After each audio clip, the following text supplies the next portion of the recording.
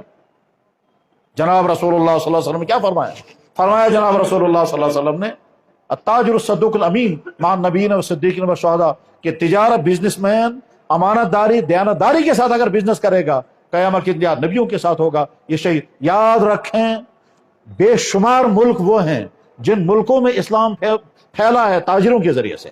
وہاں کوئی عالم نہیں گیا, وہاں کوئی جہاد نہیں ہوا, وہاں کوئی دعوت نہیں گئی, تاجر گئے, بہترین تجارت انہوں نے کی امانت داری کے ساتھ, اور وہاں کے لوگ مسلمان ہو گئے. ملیشیا, انڈونیشیا میں نے وہاں کے علماء سے خود بات کی, کہنے لگا ہاں ہمارے یہاں بزنس مینوں کی بڑی آؤ بھگت ہوتی ہے کیونکہ ہمارے یہاں بزنس مینوں کے ذریعے سے اسلام پہنچا ہے. میں نے کہا ہاں ہمارے کشمیر میں اولیاء کے ساتھ بڑی محبت کی جاتی ہے کیونکہ وہاں اولیاء کے ذریعے اسلام پہنچا ہے, اور مصر میں صحابہ سے بڑی محبت ہوتی ہے اس لیے کہ مصر میں صحابہ کے ذریعے اسلام پہنچا. جن کے ذریعے سے اسلام کی دولت جن ملکوں میں پہنچی ہے وہاں ان سے محبت ہوتی ہے, ہونی بھی چاہیے.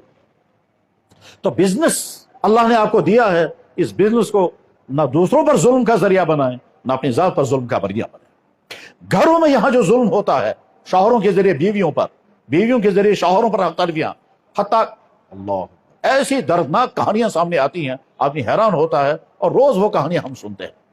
بہرحال ہر انسان دیکھے کہ میری زبان میرے ہاتھ سے کسی پر کوئی زیادتی نہ ہو, کسی پر کوئی ظلم نہ ہو. ظلم اللہ کو کسی بھی حال میں پسند نہیں ہے, کسی بھی حال میں پسند نہیں ہے. ہمارے ہاں تو کتابوں میں یہ لکھا ہوا ہے اللہ تعالیٰ کفر کی حکومت کو تو برداشت کر لیتے ہیں, ظلم کی حکومت برداشت نہیں کرتے. اب کب الٹ دیں گے, کب کس طرح سے ظالموں کا کیا انجام کر دیتے ہیں یہ وقت پر آتا ہے, لیکن اللہ اس کو برداشت نہیں کرتے ہیں. اسی لیے قرآن کریم اللہ تعالیٰ فرماتے ہیں میں نے اپنے اوپر ظلم حرام کر رکھا ہے, تم بھی ایک دوسرے پر ظلم مت کرو. میرے بھائی اب جس سلسلے میں اسلام اتنا حساس ہے, اتنا حساس کہ چھوٹی چھوٹی باتوں کو بھی کہتے ہیں یہ بھی مت کرنا. جناب رسول اللہ صلی اللہ علیہ وسلم نے فرمایا قران مت کرنا. بخاری میں حدیث ہے, امام بخاری نے ظلم کا باب لکھا, مظالم کا بیان, کیسے کیسے ظلم سماج میں ہوتے ہیں. ان مظالم کے بیان میں ایک حدیث نقل فرمائی, نہى النبی صلی اللہ علیہ وسلم عن القران, اللہ کے نبی علیہ السلام نے قران کرنے سے منع فرمایا, قران کرنے سے منع فرمایا. اللہ کے نبی نے قران کرنے سے منع, تو قران کو سمجھ نہیں قران کیا چیز ہے. اب دیکھیں کتنی چھوٹی سی چیز ہے, قران کرنے سے منع فرمایا, کتنی چھوٹی سی چیز ہے.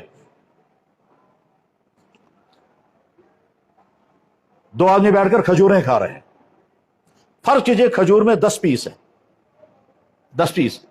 تو اگر ایک آدمی 2 ایٹ اے ٹائم اٹھا لے گا, 2 پیس ایک ساتھ اٹھائے گا اور کھائے گا, تو لاسٹ میں کیا ہوگا, اس نے 6 کھائے, اس نے 4 کھائے. یہ جو 2 اس نے ایک ساتھ اٹھا لیے اس نے ظلم کیا. تو اللہ کے نبی فرمایا خبردار یہ غلطی مت کرنا. اس پر بھی اللہ کے نبی نے سخت منع کیا, خبردار یہ غلطی مت کرنا. یہ ہم دونوں بیٹھ کر کھجوریں کھا رہے ہیں, 10 پیس پلیٹ میں ہیں, ظاہر ہے ایک ایک کھائیں گے تو 5 اس کو آئیں گے, 5 اس کو ملیں گے. لیکن میں نے کیا کیا, 2 ایک ساتھ اٹھا لیے, 2 ایک ساتھ اٹھا لیے. اٹھانے کے بعد پھر کیا کیا, کیا لگا صاحب میں نے 2 ایک ساتھ اٹھا لیے, اب اس کے بعد لاسٹ میں کیا ہوگا, میں نے 6 کھا لیے, اس نے 4 کھائے, تو میں نے ایک جو زیادہ کھایا. اللہ کے نے فرمایا ظلم. فرمایا نہى النبی صاحب عن القران, میں حوالہ دے رہا ہوں بخاری شریف کتاب المظالم, اس میں یہ حدیث موجود ہے. اور جہاں کتاب الاکل والشرب کھانے پینے کا بیان, اس چیپٹر میں بھی یہ حدیث موجود ہے. اللہ کے نبی اس کو بھی برداشت نہیں کر رہے کہ آپ 2 پیس کھائیں گے. یہ کہاں پرانے کشمیری کہا کرتے تھے جب یہ ترامی میں بیٹھ کر کھاتے تھے, تو پرانے زمانے میں, آج تو نہیں ہوگا یہ, پرانے زمانے میں کیا کہتے تھے, وہ جو تقسیم کرنے والا گوشت والا ہوتا تھا تو ہڈی اس کو دیتا تھا, گوشت خود رکھتا تھا. ٹھیک, ماز گو پانس اڑیس گئے ہمس. خیر یہ تو میں لطیفے کر, میرے بھائی ہمارا دین اس سلسلے میں اتنا حساس ہے تو کسی پر, اسی لیے اللہ کے نبی علیہ السلام نے فرمایا سڑکوں پر مت بیٹھا کرو. فرمایا ایاکم والجلوس فی الطرقات, خبردار سڑکوں پر بیٹھا کرو, کیونکہ گزرنے والوں پر یہ ظلم ہے, گزرنے والوں کو تکلیف ہوگی. ٹریفک قوانین آج ہیں, آج ٹریفک والوں نے قوانین بنائے, ہمارے نبی نے 1400 سال پہلے ٹریفک قوانین بتائے تھے. سڑکوں پر مت بیٹھنا, راستے بند مت کرنا, تکلیف مت دینا. بلکہ یہ بھی فرمایا اگر تمہیں سڑکوں میں بیٹھنے, بلکہ جناب رسول اللہ صلی اللہ علیہ وسلم یہاں تک فرمایا بخاری میں حدیث, سبحان اللہ, آپ نے فرمایا اللہ نے ایک انسان کو اسی پر مغفرت کر دی کہ اس نے سڑک میں پڑا ہوا کانٹا اٹھا دیا, اور دائیں بڑھ کر دیا تاکہ گزرنے والوں کو کانٹا نہ چبھ جائے، اللہ نے فرمایا اسی پہ تیری مغفرت۔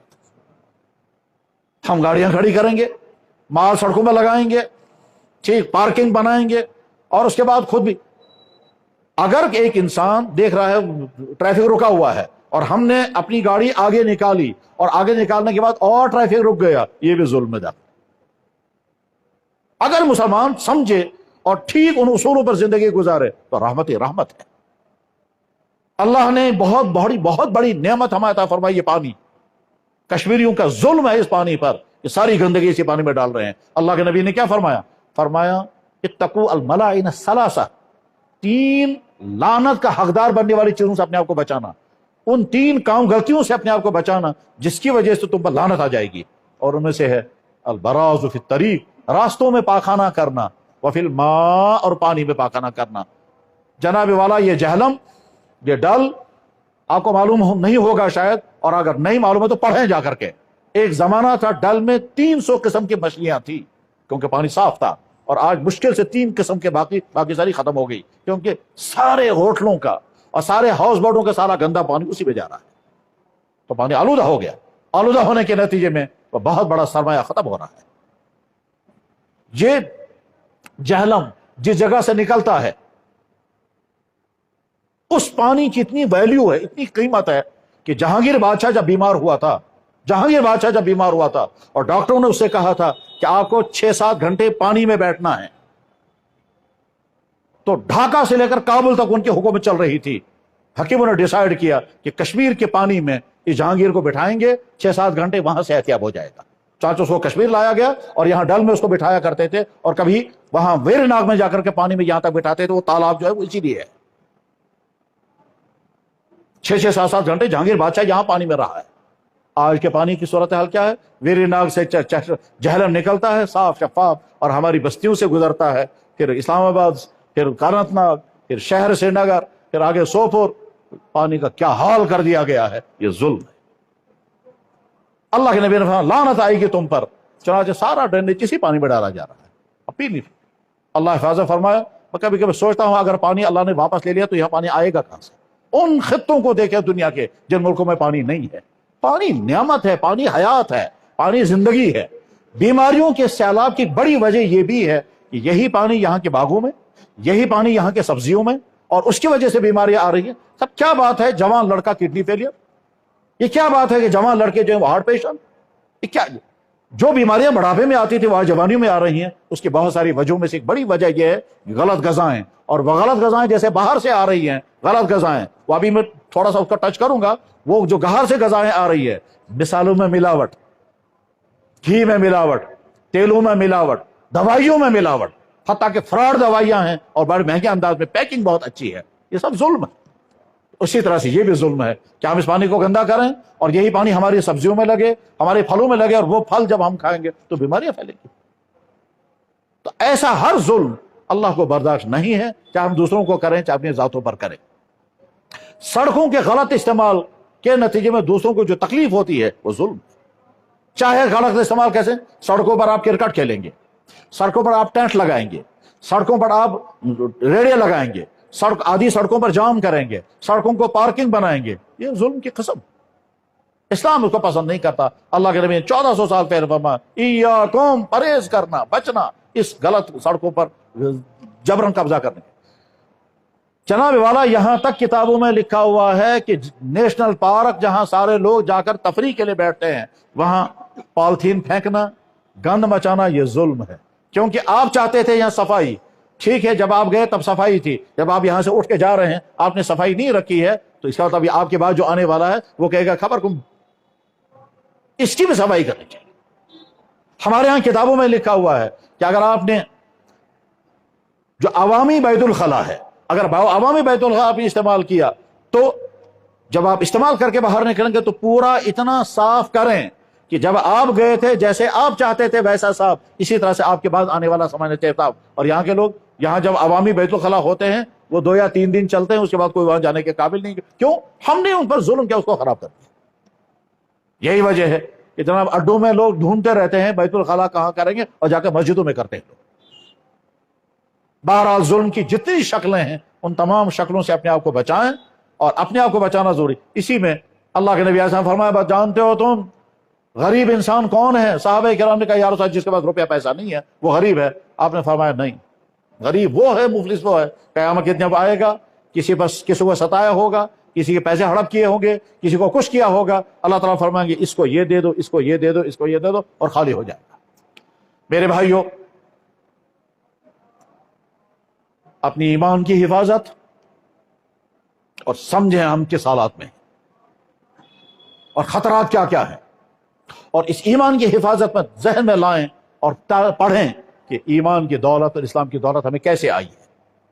کون وہ اللہ کے نیک بندے تھے جن نیک بندوں نے اپنے ملکوں کو چھوڑا اور اپنے ملکوں کو چھوڑ کر یہاں اس کفرستان میں آئے اور اسلام کی دعوت پیش کی، اور یہاں کے لوگوں نے اپنی رضامندی سے دین حق قبول کیا.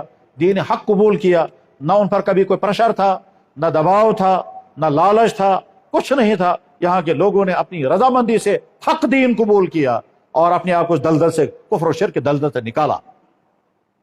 اب ایسا نہ ہو کہ ہم اپنی نادانی کی وجہ سے، اپنی کمزوری کی وجہ سے، یا کسی غلط فہمی کی بنا پر اس ایمان سے ہاتھ دھو بیٹھے. اس میں بہت سارے لوگوں کو دھوکے لگ رہے ہیں، بلکہ نوبت بہت آگے تک جا چکی ہے اپنی ایمان کے. اور اگر کوئی آدمی اپنی ایمان کی حفاظت کرنے میں کامیاب نہیں ہوگا تو سب سے بڑا ظلم اس کا اپنی ذات پر ہوگا اور کس پر. نمبر 2، اللہ نے ہم کو صحت عطا کی ہے، اس صحت کی حفاظت کریں، ورنہ تو اپنے پر ظلم. اللہ نے ہم کو کردار عطا کیا ہے، اس کی حفاظت کریں. پھر جن انسانوں کے ساتھ ہمارا لیزان ہے والدین کے ساتھ، لیزان ہے بیوی بچوں کے ساتھ، رہنا سہنا اپنے پڑوسیوں کے ساتھ ہے. اپنے کسی انسان کا کسی پر کوئی ظلم نہ ہو.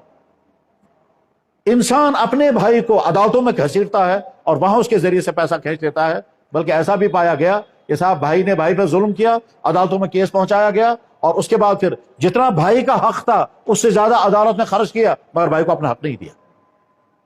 حتیٰ کہ یہاں یتیموں کا مال کھا جاتے ہیں خود. میرے پاس ایک صاحب آئے، یتیم خانہ چلا رہے ہیں اور اپنے گھر میں یتیم بچہ ہے. وہ یتیم بچہ جو ہے اس کی پراپرٹی خود دبا رکھی ہے. وہ یتیم بچہ درخواست لے کر کے آ گیا کہ جناب چچا جان جو ہے وہ میری وراثت مجھے نہیں دے رہے ہیں. اب جب ان کے بلایا تو پتا چلا یہ تو یتیم خانہ چلا رہے ہیں. یہ یتیم خانہ چلا رہے ہیں یا یتیم خانے کے عنوان پر ظلم ہو رہا ہے.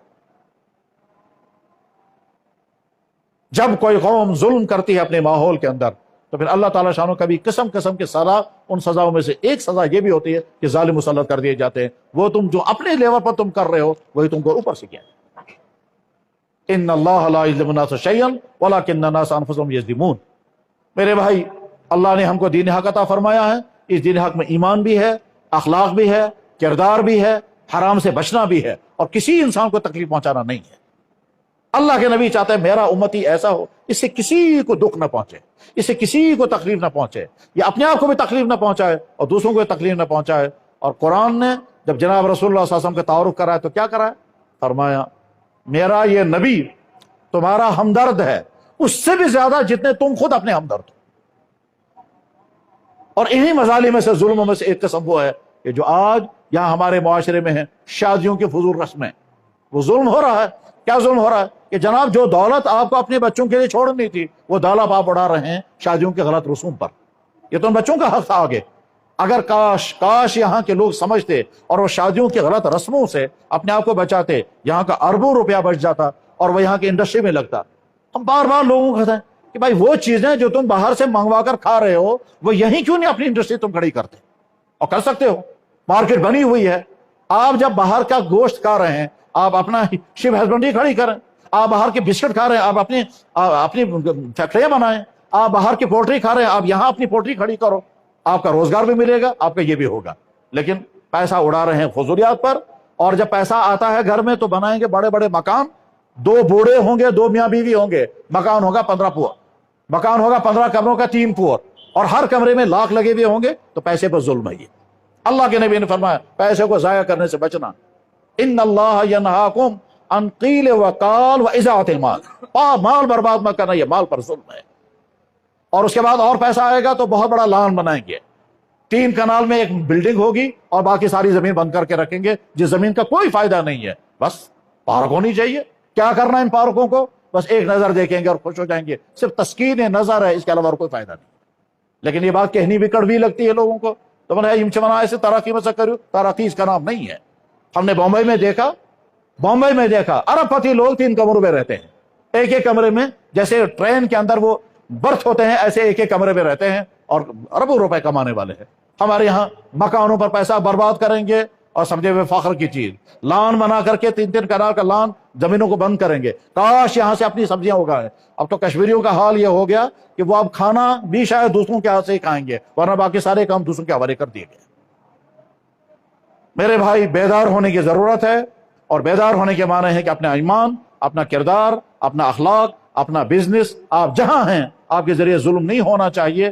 اور اس میں سب سے اہم ترین پارٹ جو ہے وہ یہاں کے دفتروں میں پائے جانے والے ہمارے افسروں سے لے کر چپراسوں تک ان افراد کا ظلم ہے جو آپس میں بھی ایک دوسرے پہ وہ کرتے ہیں اور عوام پر بھی کرتے ہیں، رشوتوں کے ذریعے، کام ٹالنے کے ذریعے، قانون کے غلط اپلائی کے ذریعے، اور لوگوں کو نچاتے کیا کیا ظلم کرتے ہیں. اور عجیب بات یہ ہے، یہ کرتا ہے دوسروں پر ظلم، اس پر کسی اور دفتر میں ظلم ہوتا ہے. اس کی شکایت کرے گا، خود کرسی پر بیٹھ کر جو کرتا ہے وہ سمجھ میں نہیں آتا. اور یہ تب تک بات سننے کو تیار نہیں، جب ریٹائر ہو کر باہر آ جاتا ہے تب وہ زمین پر پہنچتا ہے، تب اسے پتا چلتا ہے میں نے کیا کیا کیا. اور اس کی سزا بھی بعض دفعہ بڑی عجیب لگتی ہے. ایک صاحب مجھے ملے یہیں شہر میں، کہنے لگا میں ایک ایسی مصیبت میں ہوں جس کا آپ تصور بھی نہیں کر سکیں گے. میں نے کہا اللہ تعالیٰ رحم فرمائے، کیا دلیل؟ کہتا ہے جناب میں جو ہے شام کو سونے لگتا ہوں تو مجھے یاد آتا ہے میں نے دفتر میں یہ بھی کیا، یہ بھی کیا، یہ بھی کیا. اب اللہ تعالیٰ مجھ سے پوچھیں گے، پھر خیال آتا ہے اللہ تو بعد میں پوچھیں گے. وہ آدمی اگر مجھے کبھی سامنے آ گیا جس کے ساتھ میں نے یہ کیا تو میں اس کو کیا جواب دوں گا؟ کہتا ہے یہ جو ہی خیال آتا ہے میری نیند اکھڑ جاتی ہے، ساری رات جاگتا رہتا ہوں، اور جب نیند نہیں کرتا ساری رات جاگتا ہوں تو اس کی وجہ سے ڈپریشن ہو گیا. تو بس جو ہی شام کو سوتا ہوں یہی خیال آتا ہے. میں نے کہا ہاں یہ وہی ظلم ہے جو تم نے دفتر میں کیا ہے، اور اب اسی ظلم کی چھوٹی سی سزا اللہ نے تم پر مسلط کی ہے. یادوں کی پریشانیاں، کہ پرانا یاد آتا ہے میں نے دفتر میں کیا کیا کیا، اور یاد کی بنا پر تمہاری نیند اڑ گئی ہے. کہہ لگا نیند اڑ گئی ہے، معدہ بھی کام نہیں کر رہا ہے، تو طرح طرح کی بیماریوں میں پھنس گیا اس ظلم کی وجہ سے. بھائیو، ظلم کرنے سے بچو. اپنی زبان کو استعمال مت کرو ظلم کے لیے، اپنے ہاتھوں کو استعمال مت کرو ظلم کے لیے، اپنی جوانی کو استعمال مت کرو ظلم کے لیے، اپنے دولت کو استعمال مت کرو، اپنی کرسیوں کو استعمال مت کرو ظلم کے لیے. ویسا بنو جیسا ہمارا نبی چاہتا تھا. ہمارا نبی رحمت، وہ چاہتا تھا میرا امتی رحمت ہی رحمت بننا چاہیے. وآخر دعوانا ان الحمد للہ رب العالمین برحمتک یا ارحم الراحمین. پڑھیں درود شریف اور مختصر سی دعا کریں.